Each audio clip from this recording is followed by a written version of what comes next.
Hello, my name is Linda and I love paper crafting and using digital printables. Today I'm sharing a journal with me process video so I can show you how easy it can be to put together a pretty page, whether you like to scrapbook, art journal, or just decorate your planner. So let's get right into it. So I decided to use this Tulip paper printable as the background for my page, and I just gathered a bunch of different supplies from my stash to put everything all together.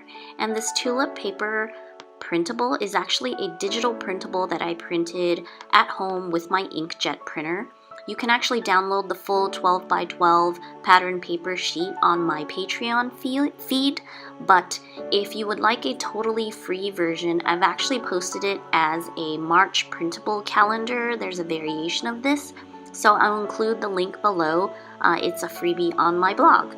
So since I'm using this tulip flower paper as my background, I wanted to trim it to size to fit on my paper.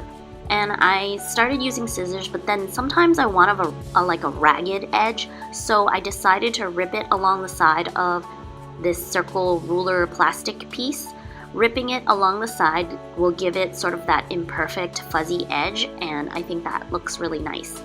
So I have a bunch of embellishments from my stash to put this page together, and normally I would either go for things that are neutral in color, like white tulle fabric material that I have here. Since it's white, it means that it will sort of pretty much match anything, and I'm not great on color theory, so a lot of times, especially when I don't have a lot of time to work on something, I will just stick with similar colors. It's the easiest way to ensure that things will go together.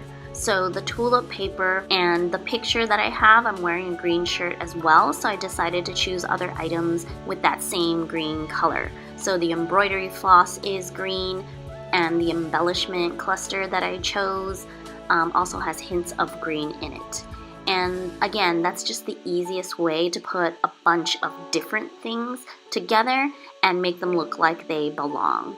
You just grab a bunch of different items and you just need to make sure that they have something in common. In this case, it would be color, and when you put them all together, it will look like they go together.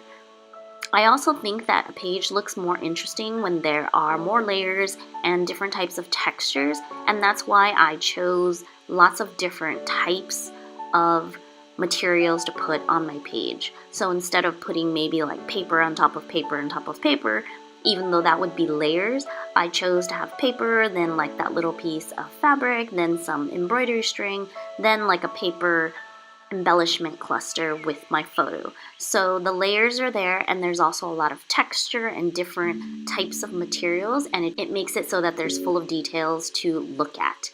And the tag embellishment that I'm using with the staples, it's actually something I made myself. I had made it ahead of time. I usually make a bunch of embellishments ahead of time so that I have them ready in my stash when I do have time to create a page. And if you're looking for more ideas on do-it-yourself embellishments, check out the video that I already have made about that. And that is my page all done. I like how it turned out, and I think it just shows how easy it can be to put together a page. And by the way, the photo that I included was actually printed on an HP sprocket. I bought it because it was on sale, but I was not happy with the quality, so I actually returned it, so I don't have it anymore. But if any of you out there use an HP sprocket or something similar, I would love to hear about it. Let me know. Subscribe to my channel if you want to see more paper crafting videos and printables.